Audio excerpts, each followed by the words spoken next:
Halo sahabat, kali ini aku akan melanjutkan part kedua kisah Sesshomaru. Buat kalian yang belum menonton part pertamanya, silahkan ditonton dahulu. Sebelum kita lanjutkan, aku minta tolong bantuan subscribe-nya dong. Terima kasih buat kalian yang sudah subscribe. Semoga rezekinya dilancarkan, amin.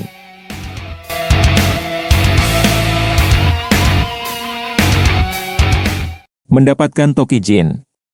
Menemukan mayat Goshinki yang jatuh dan mendeteksi aroma Inuyasha di atasnya, Sesshomaru membawa kepala siluman ke Kaijinbo, ahli pedang jahat dan mantan murid Totosai, untuk memesan pedang yang terbuat dari kepala Goshinki. Pada hari yang sama Kaijinbo tiba, dia sudah selesai membuatkan pedang baru pesanan Sesshomaru yang merupakan ciptaan terbarunya yaitu Tokijin. Inuyasha telah berubah menjadi bentuk manusianya, dan tidak berdaya. Kemudian, untungnya, Totosai muncul dan memberi Inuyasha pedangnya yang sudah diperbaiki, yang terlalu berat untuk dia angkat. Kaijinbo kemudian dihancurkan oleh ciptaannya sendiri karena terlalu jahat untuk digunakan oleh pembuatnya. Kagura mengarahkan Sesshomaru ke Tokijin, dan menyaksikan Sesshomaru mengambil pedangnya dan mengayunkannya ke saudaranya. Sementara Inuyasha dan teman-temannya melarikan diri sebelum mereka merasakan kekuatan penuh dari senjata baru Sesshomaru, Kagura memutuskan bahwa Sesshomaru bisa cukup kuat untuk menghancurkan Naraku. Rencana Naraku. Kagura menculik teman Sesshomaru yang masih kecil, Rin. Saat Jaken dan Sesshomaru mendiskusikan pilihan mereka, salah satu boneka siluman Naraku muncul di hadapan mereka. Hal itu dapat mengancam Sesshomaru kecuali dia setuju untuk membunuh Inuyasha. Sebaliknya, Sesshomaru melacak Naraku ke istananya. Setelah tiba, Naraku memperlihatkan bentuk siluman yang sebenarnya, kumpulan siluman yang ditolak, dan menyerang Sesshomaru. Naraku diam-diam berencana untuk menyerap Sesshomaru ke dalam tubuhnya sendiri saat Sesshomaru memotong bagian tubuhnya dan mengelilingi dirinya dengan daging jatuh Naraku. Pada saat yang sama, Inuyasha juga melacak kastil Naraku. Dia menerobos penghalang Naraku dengan tes Saiga merahnya. Sementara itu, Kagome dan yang lainnya mengejar satu-satunya pecahan permata yang dirasakan Kagome, yaitu Kohaku yang ditugaskan menjaga Rin. Naraku dipaksa untuk melawan Sesshomaru dan Inuyasha pada saat yang bersamaan. Ketika Naraku terluka parah, dia melarikan diri dalam awan racun. Sesshomaru tiba-tiba menyadari mengapa Naraku menculik Rin. Karena sebagai cara untuk mengalihkan perhatiannya jikalau akan melarikan diri. Naraku secara telepati memerintahkan Kohaku untuk membunuh Rin. Sesshomaru dan Inuyasha tiba tepat pada waktunya untuk menghentikan Kohaku. Ketika Sesshomaru melihat mata Kohaku, dia menyadari bahwa dia adalah cangkang kosong dan diperintahkan untuk melakukan tindakannya. Sesshomaru kemudian melepaskan Kohaku ke Inuyasha, dan pergi bersama Rin. Kematian Kagura. Kagura, salah satu inkarnasi Naraku yang enggan menuruti Naraku, kemudian mengkhianati Naraku untuk mendapatkan kebebasannya. Naraku yang rupanya mengetahui keinginan Kagura, kemudian membebaskan Kagura dengan mengembalikan jantungnya yang selama ini dipegang Naraku, sehingga Kagura akan terbebas dari Naraku selamanya. Akan tetapi, semua hal tersebut hanya rencana licik Naraku untuk membunuh Kagura. Dia menusuk Kagura dan memasukkan banyak racun ke tubuhnya sehingga Kagura berlumuran darah dan racun. Kagura pun melarikan diri dari Naraku. Selama pertempuran dengan Moriomaru, Sesshomaru mencium aroma darah Kagura dan racun Naraku. Moriomaru mengejek Kagura dengan mengatakan dia berakhir dengan kematian yang menyedihkan, yang kemudian membuat Sesshomaru marah atas ucapannya. Sesshomaru kemudian menebas Moriomaru dengan pedang Tokijinnya dan berhasil membuat armor di tubuh Moriomaru terbuka, sehingga permata Shikon yang berada di tubuhnya kelihatan. Sesshomaru pun berhasil mengambil kembali energi siluman miliknya yang sebelumnya diserap oleh Moriomaru. Akan tetapi, pedang Tokijin milik Sesshomaru hancur akibat menebas armor di tubuh Moriomaru yang keras. Moriomaru akhirnya melarikan diri dari Sesshomaru. Saat Kagura mengira dia akan mati sendirian di ladang bunga, Sesshomaru muncul di hadapannya, sangat mengejutkan penyihir angin. Sesshomaru memberitahu Kagura bahwa dia mencium bau darah dan racun. Kagura menjawab, "Begitu, kamu pikir aku Naraku? Apakah kamu kecewa karena aku bukan Naraku?" Sesshomaru membalasnya dengan mengatakan, "Aku tahu itu kamu." Dia meraih Tenseiga, tetapi kemudian menyadari bahwa dia tidak bisa diselamatkan. Kagura senang dia bisa melihat Sesshomaru untuk terakhir kalinya. Dia menatapnya dan tersenyum ketika dia meninggal di hadapannya, larut dalam angin. Ketika Inuyasha datang tepat setelah Kagura meninggal, dia bertanya pada Sesshomaru apakah dia menderita. Sesshomaru hanya melihat ke arah langit dan berkata, dia bahagia. Mengembangkan teknik Meido Sangetsuha. Tenseiga memanggil Totosai, dan dia kemudian menyatakan bahwa pedang mengatakan kepadanya bahwa hati Sesshomaru telah merasakan sesuatu yang belum pernah terjadi sebelumnya. Kemarahan atau kesedihan atas nama orang lain, bukan hanya dirinya sendiri. Karena teknik yang mengirim musuh langsung ke dunia bawah begitu ampuh dan berbahaya di tangan yang salah, hati Sesshomaru harus cukup matang untuk menggunakannya secara bertanggung jawab. Dengan cara ini, kematian Kagura membantu Sesshomaru menjadi dewasa dan menjadi individu yang lebih kuat dan bertanggung jawab. Ketika Sesshomaru belajar bagaimana melakukan Meido Sangetsuha, dia merenungkan kematian Kagura, dan bagaimana Moriomaru mengatakan kepadanya bahwa dia telah mati sia-sia. Dia kemudian berpikir, aku, Sesshomaru, yang akan memutuskan apakah dia mati sia-sia. Angin kemudian bertiup, yang ditunjukkan Rin, dan kelompok 3 orang itu meninggalkan Totosai. Angin dimaksudkan untuk mewakili semangat Kagura. Dalam upaya untuk memperkuat dan meningkatkan kekuatan Tenseiga lebih jauh, Sesshomaru mengunjungi ibunya untuk mencari cara untuk membuat Meido sempurna. Dia berkelana ke neraka setelah siluman dari dunia bawah meraih Rin dan Kohaku yang terakhir masih hidup, karena pecahan Shikon no Tama di punggungnya, tetapi Rin tidak sadar kembali. Sesshomaru merasa menyesal, percaya bahwa dia seharusnya tidak pernah membawanya dan seharusnya meninggalkannya di desa manusia. Dia merasa frustrasi dan menyalahkan dirinya sendiri atas kematiannya. Ibu Sesshomaru menawarinya jalan keluar dari dunia bawah, yang kemudian ditolaknya. Sesshomaru menemukan Rin dalam genggaman penguasa neraka. Setelah dia membunuh siluman, dia menyadari Rin tidak dapat hidup kembali, dan menyatakan bahwa meningkatkan dan memperkuat pedangnya tidak akan sebanding dengan harga nyawa Rin. Pengusung jenazah di neraka mengelilingi mereka, dan dengan kesedihannya untuk Rin, dia menggunakan Tenseiga untuk memurnikan mereka. Ibunya memarahinya karena berpikir dia adalah dewa yang bisa mengendalikan hidup dan mati, dan mengatakan kepadanya bahwa Tenseiga hanya dapat menghidupkan kembali orang yang sama hanya sekali, dan bahwa ketika hatinya ingin menyelamatkan orang yang dicintai, dia juga harus merasakan kesedihan dan ketakutan pada saat itu. Inilah artinya bagi Sesshomaru untuk memiliki sifat welas asih. Sesshomaru hanya bisa belajar memahami nilai sebuah kehidupan dan mendapatkan hati yang benar-benar welas asih ketika nyawa yang paling berharga baginya hilang. Dan hati yang welas asih adalah yang diperlukan bagi orang yang menggunakan Tenseiga yang merusak, yang bisa mengirim musuh ke neraka. Ibunya mengatakan kepadanya untuk tidak mengharapkan dia melakukan ini 2 kali, menempatkan batu Meido di leher Rin. Sangat melegakan dan bahagia, Rin dihidupkan kembali sekali lagi. Ibunya bertanya kepada Jaken apakah Sesshomaru senang ketika Rin dihidupkan kembali, dan Jaken menjawab bahwa dia sangat bahagia. Pertempuran terakhir dengan Naraku. Sesshomaru menyadari potensi sejatinya sebagai siluman sejati setelah teknik bertarung Tenseiga, Meido Sangetsuha, diberikan kepada Inuyasha. Sesshomaru melepaskan obsesinya dengan Tenseiga dalam pertempuran dengan Magatsuhi, dan mendapatkan kembali tidak hanya lengan kirinya, tetapi juga pedangnya sendiri.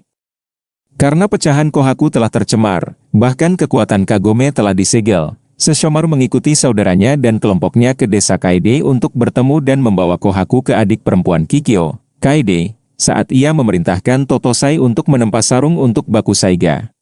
Dia kemudian menggunakan pedang ini untuk melawan Naraku bersama dengan kelompok Inuyasha dalam pertempuran terakhir, meskipun tidak sebelum menyelamatkan Rin yang ditangkap, membantu penghancuran akhir dari Hanyo jahat dengan menghancurkan sejumlah besar tubuh Naraku dan menetralkan kemampuan regeneratifnya.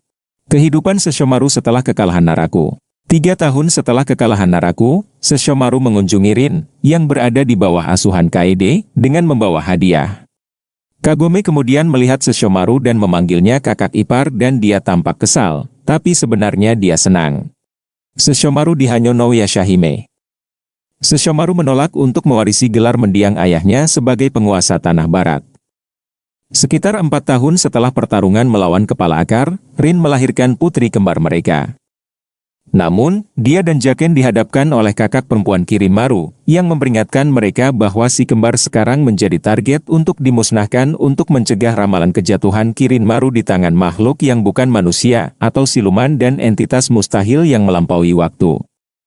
Menanggapi hal itu, Sesshomaru membawa putrinya yang baru lahir ke hutan untuk menyembunyikan mereka dari Kirin Maru. Selama perjalanan, Sesshomaru diserang oleh Joka yang dikirim oleh Zero untuk membunuh si kembar. Sesshomaru dengan mudah memotong lengan Joka dan mengambil emas dan peraknya yaitu mutiara pelangi.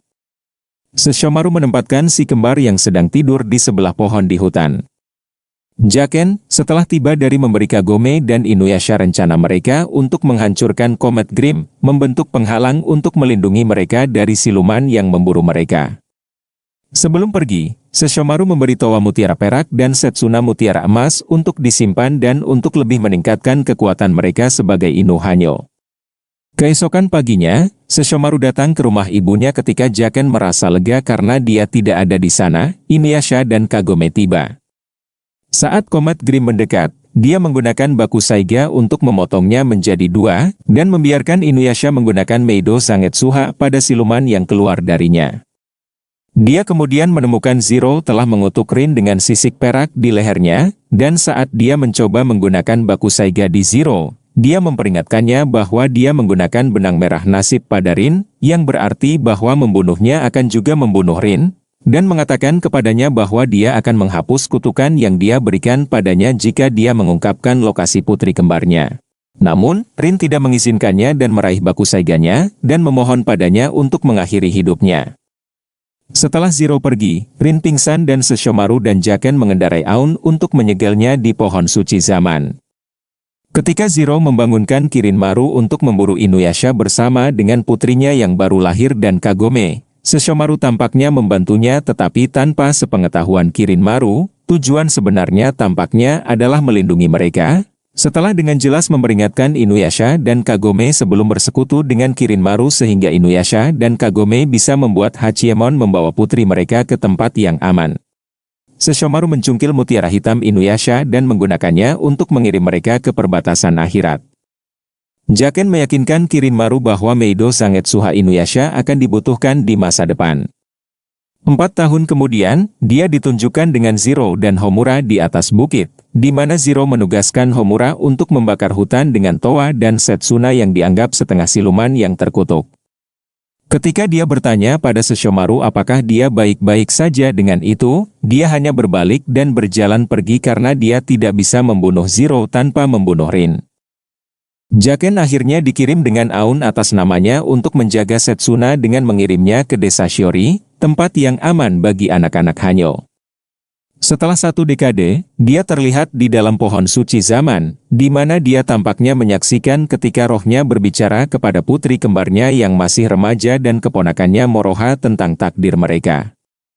Setelah mereka diusir oleh pohon, ia kemudian bertanya apakah dia baik-baik saja dengan membiarkan Rin tetap tidur jika dia terus meninggalkannya, tapi dia pergi begitu saja tanpa menjawab. Berbulan-bulan kemudian, Sesshomaru akhirnya muncul untuk melindungi putri kembarnya dari serangan Kirin Maru.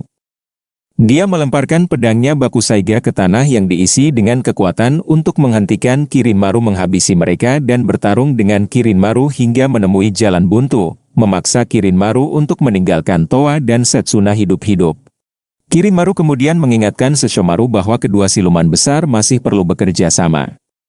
Setelah kedua putrinya aman, Sesshomaru memutuskan untuk pergi dan dengan tegas mengingatkan Jaken untuk tidak memberitahu putrinya tentang rahasia mereka. Di pohon suci zaman, Sesshomaru merasakan aroma angin telah berubah dan menyadari bahwa putrinya Setsuna masih tidak dapat menahan darahnya sejak Zero memecahkan mantra segel yang dia curi dari Miroku. Dia dan Jaken kemudian memperhatikan Akuru, tetapi mengabaikannya dan pergi untuk memeriksa Rin. Ketika dia tiba-tiba terbangun dengan terengah-engah dan kejang, dia menyadari bahwa Zero sedang sekarat dan segera pergi ke lokasi di mana putrinya melawan Zero. Setsuna telah menebas Zero dengan pedang darahnya. Sesshomaru kemudian menggunakan Tenseiga untuk menghidupkannya kembali, berhasil menyelamatkan Rin. Mengabaikan pengampunan Kirinmaru atas kehancuran Tenseiga, Sesshomaru dengan kecewa memutuskan untuk membunuh Zero, bahkan jika itu akan membunuh Rin. Menyadari keinginannya untuk membunuh Towa dan Setsuna sudah terlalu jauh dan mengetahui Rin lebih baik mati daripada membiarkan putri mereka terbunuh. Meskipun dihentikan oleh Kirinmaru, Sesshomaru menolak untuk mundur dan berhasil membujuk Kirinmaru untuk menghentikan Zero menggunakan kekuatan iblisnya. Kemudian Kirinmaru berkomentar betapa menyedihkannya dia. Saat Kirinmaru mematuhi dan menyebarkan 7 mutiara pelangi ke seluruh negeri dan Zero pergi dengan marah dan tidak mengakui Kirinmaru sebagai adik laki-lakinya, Sesshomaru mengejarnya dan menyuruh Kirinmaru untuk melawan putri setengah siluman sebagai percobaan keberanian dan kepengecutan. Setelah Kirinmaru memenangkan pertempuran dan meninggalkan Setsuna yang mati, serta Towa dan Moroha dipukul, Sesshomaru muncul di depan mata Towa, putri kembarnya yang sulung, dan menawarkannya Tenseiga. Mengetahui bahwa meskipun rusak, dia dapat menggunakan energi iblisnya untuk membuat pedang iblis untuk menghidupkan Setsuna kembali. Sesshomaru tinggal untuk memandu Towa menggunakan Tenseiga.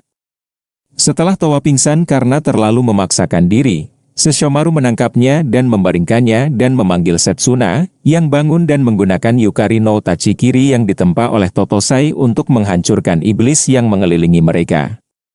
Sesshomaru kemudian menyerahkan Tenseiga yang rusak kepada Totosai untuk diperbaiki dan pergi.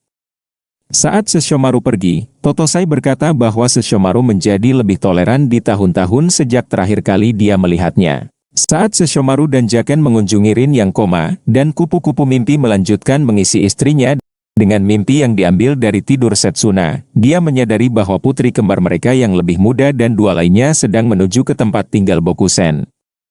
Ketika ditanya oleh pengikut setianya Jaken yang lama, apakah Setsuna akan mampu sepenuhnya menguasai Yukari no Tachikiri, Sesshomaru hanya menyatakan bahwa bahkan dia tidak tahu apakah dia akan menguasainya. Beberapa hari kemudian, Sesshomaru kembali berada di dalam pohon suci zaman, yang sekali lagi memiliki rona kemerahan, dan tampak gelisah karena kutukan skala perak yang fatal telah menyebar lebih jauh ke leher dan wajah istrinya.